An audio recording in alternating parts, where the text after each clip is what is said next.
दोस्तों नमस्कार। Constitution property revisited के इस स्पेशल एपिसोड में आप सबका स्वागत है। मैं हूं मनीष जायसवाल और कन्या चौराहे मुट्ठीगंज इलाहाबाद। दोस्तों चाहे अनचाहे आप किसी भी मामले में प्राइवेट सार्वजनिक जब पढ़ जाते हैं तो अक्सर अथॉरिटीज़ आपसे पूछ लेती हैं आप कौन, यहाँ कैसे, कहाँ रहते हैं। तो लोगों से स्टैंडिंग इस्टेब्लिश करने में या अपने आपको एक्सप्रेशन में कि आपका एक्सप्रेशन सुना जाए, वहाँ पे कहीं ना कहीं जब आप बोलते हैं कि मैं यहीं का रहने वाला हूँ, इसी मोहल्ले का रहने वाला हूँ, मेरे पड़ोसी हैं ना, तो कहीं ना कहीं चीज़ें लोकेशन इत्यादि और प्रॉपर्टी से आपके रिलेट हो जाती है आपके घर से कि मैं इसी मोहल्ले, इसी जगह, इनके बगल का निवासी हूँ, परमानेंट निवासी हूँ, प्राइवेट भी नहीं हूँ, किराएदार भी नहीं हूँ। तो कहीं ना कहीं आप देख रहे हैं कि आपका जो एक्सप्रेशन है वो प्रॉपर्टी से रिलेट हो जाता है व्यवहारिक तौर पे।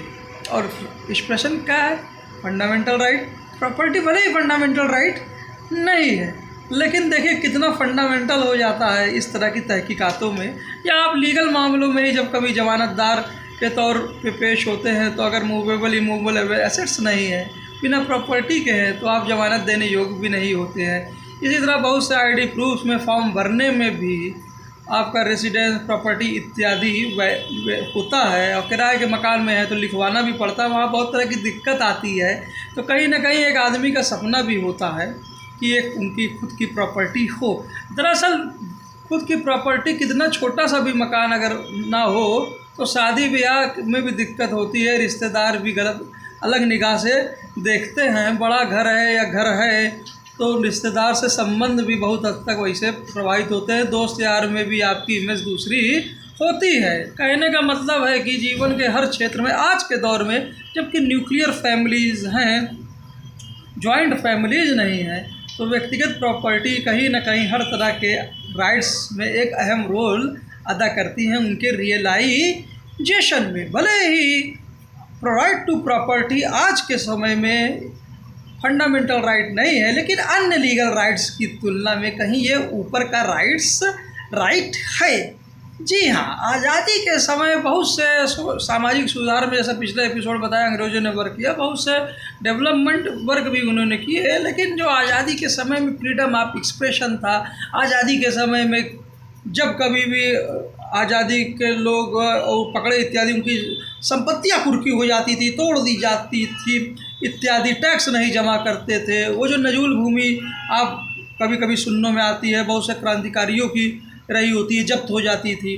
तो कहीं ना कहीं उन फंडामेंटल राइट्स में एकाएक आपकी संपत्ति भी हड़प ली जाती थी। एक डॉक्ट्रिन ऑफ क्या बोलते हैं, जब बच्चे नहीं होते थे, डॉक्ट्रिन ऑफ लैब्स भी था बड़ी प्रॉपर्टीज के, ये छोटे वाले की तो गिनती ही नहीं। तो इस तरह की चीज़ें आपने देखी होंगी। तो इसलिए कोई मतलब जो आज़ादी का मूल मंत्र था कि हमें आज़ादी क्यों चाहिए, एक्चुअली में सबसे जो इम्पोर्टेंट चीज़ थी वह थी फंडामेंटल राइट्स। और उन राइट्स में, उन परिस्थितियों में, जैसा मैंने अभी जिक्र किया, राइट टू प्रॉपर्टी भी एक फंडामेंटल राइट थी, जहाँ तक मेरी याददाश्त सही कहती है। वो बात अलग है कि ये फंडामेंटल राइट सभी के लिए हो और कोई का, कुछ लोगों का फंडामेंटल राइट, बाकी बहुत सारी पॉपुलेशन जिनके पास ज़मीन है ही नहीं, तो उनको कहीं अफेक्ट ना कर दे व्यवहारिक तौर पर एक्सप्रेशन में, उनके हर तरह के एक्सप्रेशन में, अपने उनके खुद के राइट्स में। तो यहाँ पर भी आज़ादी के बाद राइट टू प्रॉपर्टी को फंडामेंटल राइट्स से बाहर किया गया। लेकिन इसके बावजूद भी वो जो राइट टू प्रॉपर्टी था, जैसा मैंने जिक्र किया, कहीं ना कहीं दूसरे लीगल राइट्स की तुलना में काफ़ी ऊपर वो रखा गया है। जमींदारी प्रथा को हटाने के पीछे क्या था कि जो राइट टू प्रॉपर्टी पूरी तरह से थी फंडामेंटल राइट, वो प्रॉपर्टी छोटे छोटे लोगों को, बहुत सारे लोगों को डिस्ट्रीब्यूट हो जाए, तो कम से कम उनके जो राइट्स हैं, एक्सप्रेशन है, फ्रीडम ऑफ एक्सप्रेशन है, right to life, quality of life इत्यादि, उनमें मदद मिल जाए, उनके फंडामेंटल राइट्स कहीं ना कहीं मजबूत हो जाएं। इसलिए राइट टू प्रॉपर्टी को भी, उसको एकाएक पूरा तरह से हटाने के पीछे भी मकसद था कहीं ना कहीं लैंड का, प्रॉपर्टी का डिस्ट्रीब्यूशन हो जाए, तो वो जो उनके दूसरे कमज़ोर लोग, बहुत बड़ी जो आबादी जिनके पास कुछ नहीं है, तो उनके पास कम से कम ये लीगल प्रॉपर्टी का राइट हो जाए, तो उनका जो दूसरे फंडामेंटल राइट्स है उनके एक्सप्रेशन में उनको मदद मिले। भले ही आप इसको directive principle of state policy के तहत मानिए, लेकिन मैं इसको फंडामेंटल राइट्स को और गहराई से नुआंस्ड वे में समझने के तौर पे देखता हूँ। जी हाँ, नुआंस तरीके से इस राइट को आज फिर से रिविजिट करने की ज़रूरत है। आज़ादी के समय परिस्थितियाँ क्या थी? रिसोर्स सरकार के पास सबसे कम थे, उनको ज़रूरत थी, लेकिन सरकार के पास ही डेवलपमेंट की कैपेबिलिटी थी। तो कैपेबिलिटी तो थी लेकिन मीन्स नहीं थे, और वो दूसरे लोगों को राइट्स मजबूत करना चाहते थे, तो प्रॉपर्टी का राइट्स जो था उसको डाइल्यूट किया गया। लेकिन कहीं ना कहीं प्रॉपर्टी डिस्ट्रीब्यूशन से दूसरे राइट्स उसको मजबूत भी किए गए। डायरेक्टिव प्रिंसिपल्स को प्राथमिकता आगे चल के मिली कुछ फंडामेंटल राइट्स के उसमें एंड पोजीशन में। लेकिन जैसे जैसे जब लोग मजबूत होते गए, उनकी राइट्स, थोड़ा ज़मीन डिस्ट्रीब्यूशन हुआ और सरकार ने और भी काफ़ी विकास कार्य किए इत्यादि किए, तो लोग और उनकी एक्सप्रेशंस, मतलब अब उनकी कैपेबिलिटी बढ़ने लगी, तो उन्हें रिसोर्स की नीड्स और फ्रीडम इत्यादि भी बढ़ने लगी। नीड्स गवर्नमेंट के माध्यम से, पूरा रिसोर्स जो सेंट्रलाइज्ड है उसके माध्यम से, लाइसेंस राज से वो पूरे हो नहीं पा रहे थे।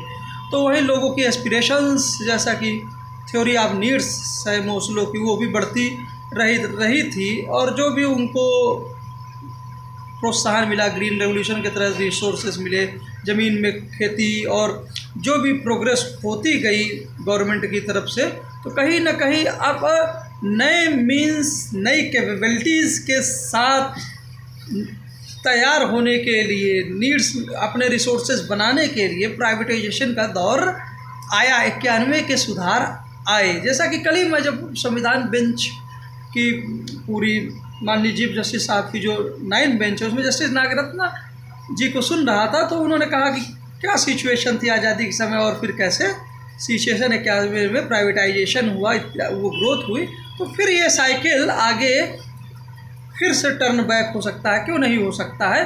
क्योंकि जब ग्रोथ हुई तो ग्रोथ के दौरान हम ये भी देखते हैं, जैसे कि जस्टिस धुलिया साहब ने भी, जहाँ तक मैं सुनता हूँ कोर्ट में, तो जितना समझ पाता हूँ उसका बताता हूँ कि भाई रिसोर्सेज प्राइवेटाइजेशन से चीफ जस्टिस साहब ने कहा कि आज के दौर में प्राइवेट प्रॉपर्टी, प्राइवेट इन्वेस्टमेंट, इसको भी बहुत ज़रूरी है, क्योंकि यूनिवर्सिटी इधर ही होता है। लेकिन दूसरी तरफ जस्टिस धुलिया साहब ने जैसे ही बोला कि चंद हाथों में ही पूरे रिसोर्स ना हो जाए, ये भी तो देखना है। तो इस तरह की कहीं ना कहीं कैलिब्रेटेड नुआंस्ड अप्रोच प्रॉपर्टी के विषय में देखने को मिल रही थी। वहीं चीफ जस्टिस साहब ने जैसा कि जिक्र किया कि कम्युनिटी इंडिविजुअल से ही बनती है, इंडिविजुअल के अभाव में नहीं।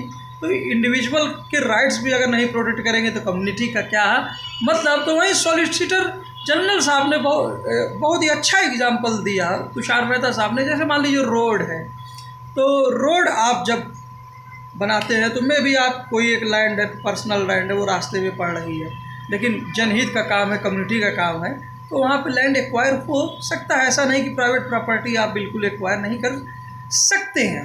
तो इस तरह बहुत अच्छी दलील आई। एक दलील ये भी उसी समय आई कि कॉन्स्टिट्यूशनल अमेंडमेंट में सब्स्टिट्यूशन होता है, तो सब्स्टिट्यूशन अगर अनकॉन्स्टिट्यूशनल हो जाता है तो पूरा का पूरा जो पहले का लॉ रहता है, क्या वो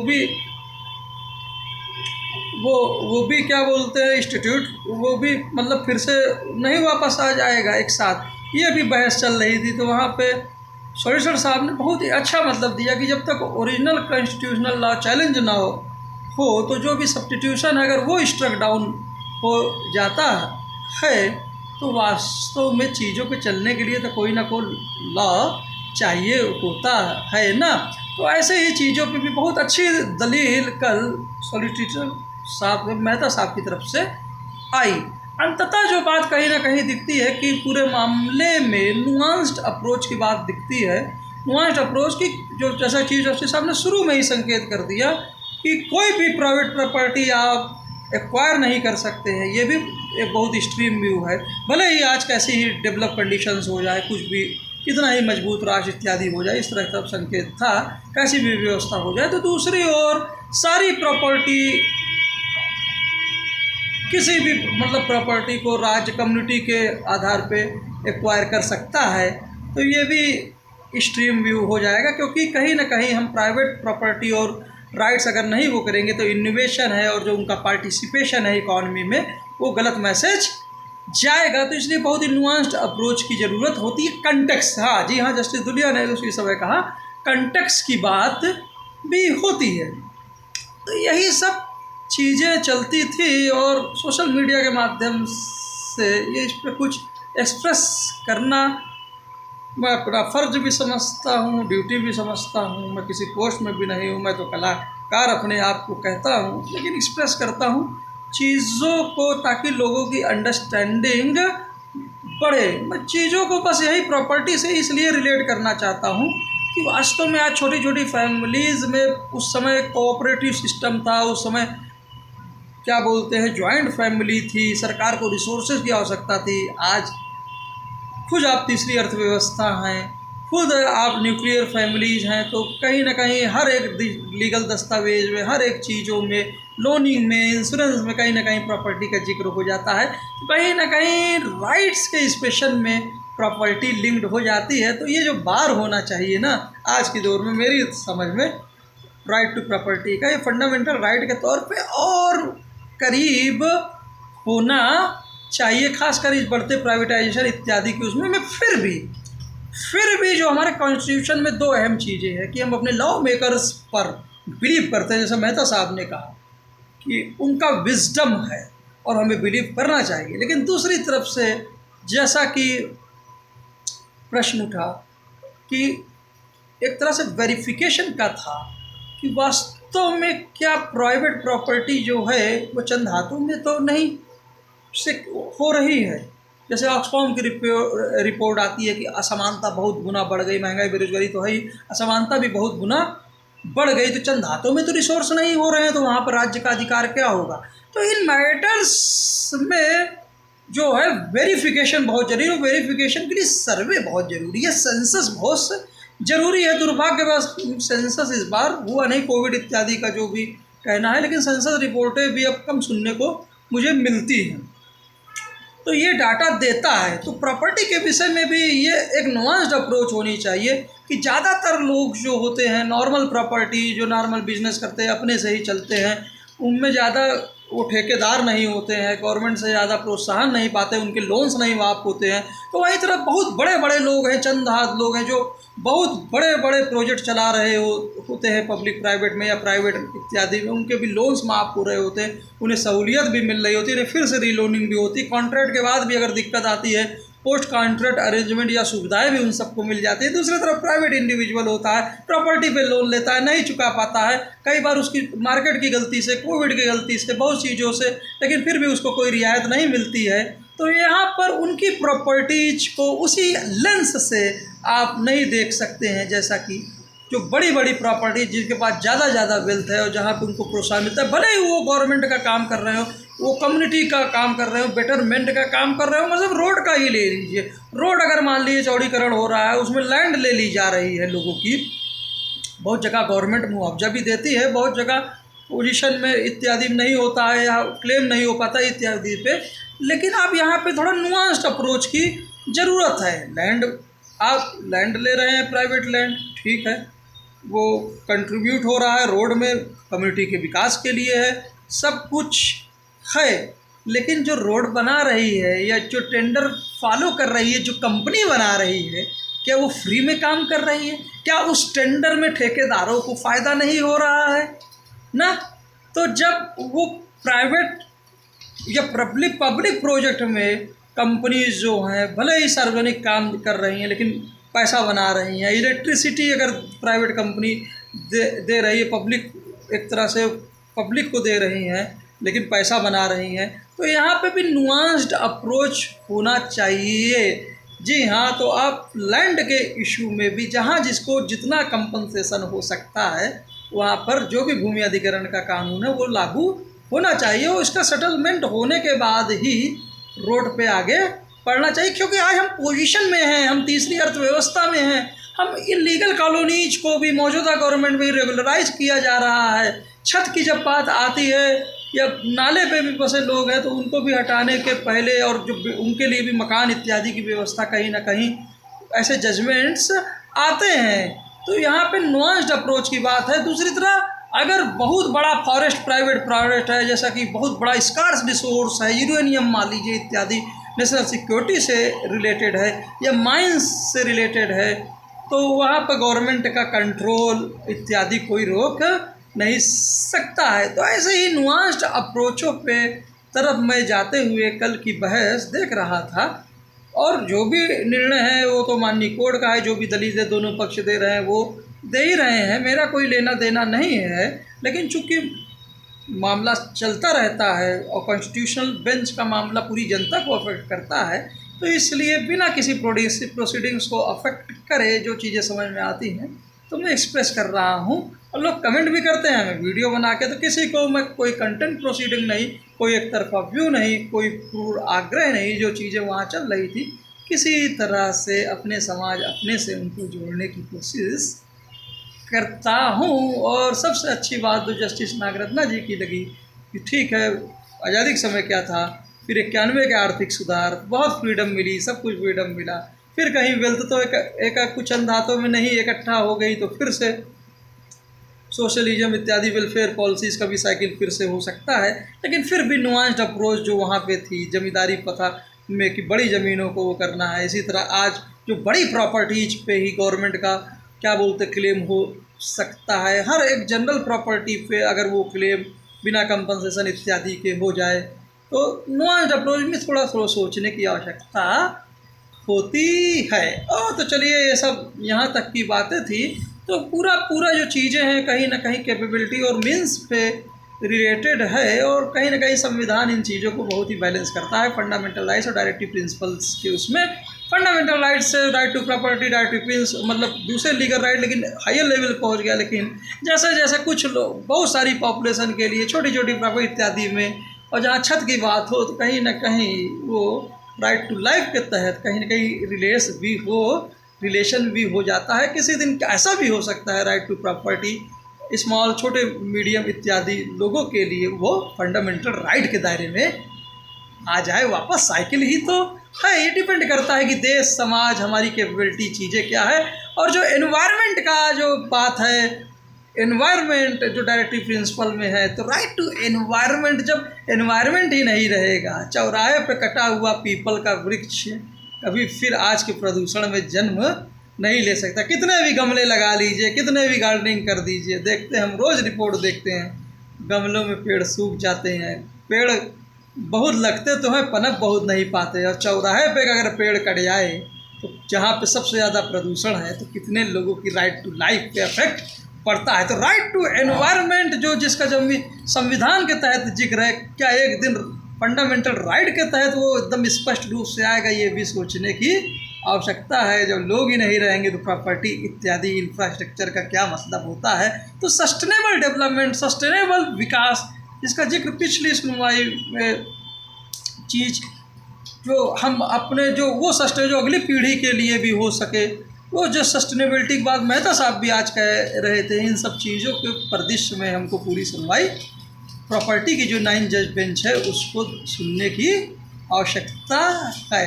आइए छोड़िए, अब थोड़ा सा टॉपिक चेंज करते हैं, थोड़ा सा अब रियल पॉलिटिक्स बात करते हैं कि अमेठी में क्या हो रहा है। देखिए, अमेठी में कांग्रेस के पास अब 3 ऑप्शन है। कल मैं मुकेश कुमार साहब को सुन रहा था, जिस हिसाब से राहुल गांधी ने संघर्ष किया, जिस हिसाब से राहुल गांधी आइडियोलॉजिकल वार एक तरह से बीजेपी के विरुद्ध वो लड़ते आए हैं, तो अब उनका जो भी सामना अगर होना है, साउथ में वो इलेक्शन लड़ चुके हैं तो एक सीट नॉर्थ से होनी चाहिए।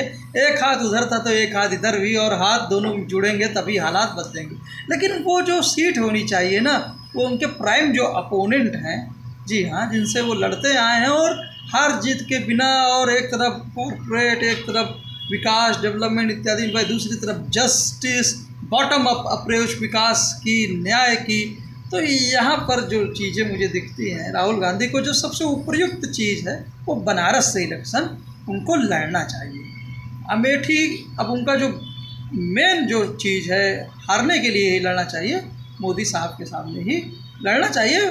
असली में राहुल गांधी ने इस देश की समझ पे विश्वास किया तभी यात्रा की थी, और यात्रा में इसीलिए उनको भरपूर सहयोग मिला। जब पूरी तरह मीडिया इत्यादि कहीं और चीज़ों में गुम था, दूसरे नैरेटिव में जनता से कहीं कहीं कटा हुआ, खासकर गोदी मीडिया।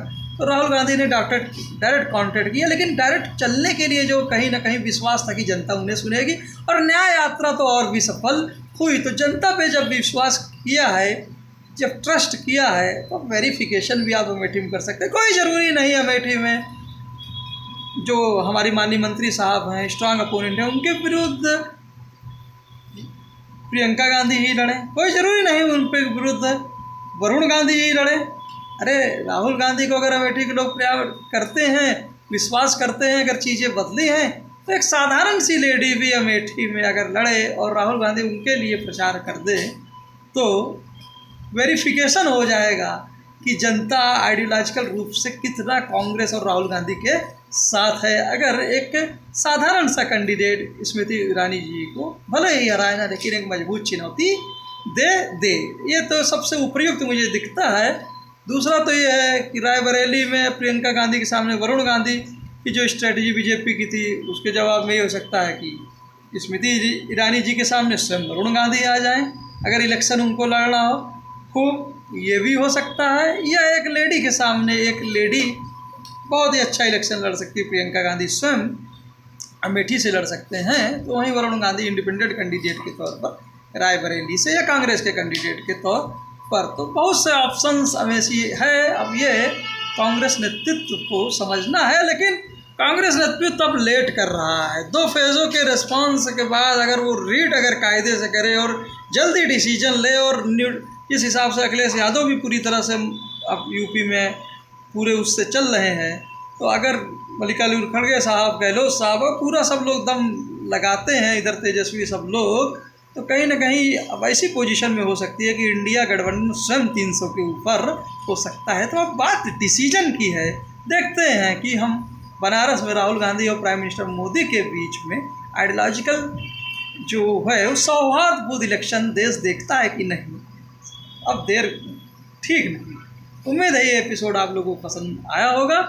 सब दिन में वरिष्ठ पत्रकार हरजिंदर जी को सुनते रहिए। आलोक जोशी जी नहीं दिख रहे हैं, कहीं किसी सीक्रेट मिशन या किसी सीक्रेट कोऑर्डिनेशन सेल या किसी प्रोजेक्ट में है, मुझे तो ये लगता है। लेकिन बहुत जल्दी इलेक्शन बाद शायद हम उनको देखें, ये मेरा गेस है। मैं व्यक्तिगत तौर पर से अनिल सिन्हा जी को सुनते रहिए, और प्रदीप श्रीवास्तव जी को, सुनील और पुण्य प्रसून वाजपेयी जी को ज़रूर सुनते रहिए रवीश कुमार जी के साथ। तो वहीं आशुतोष जी के शो पर सिद्धार्थ कलहंस जी को भी सुनते रहिए। जय हिंद, जय भारत।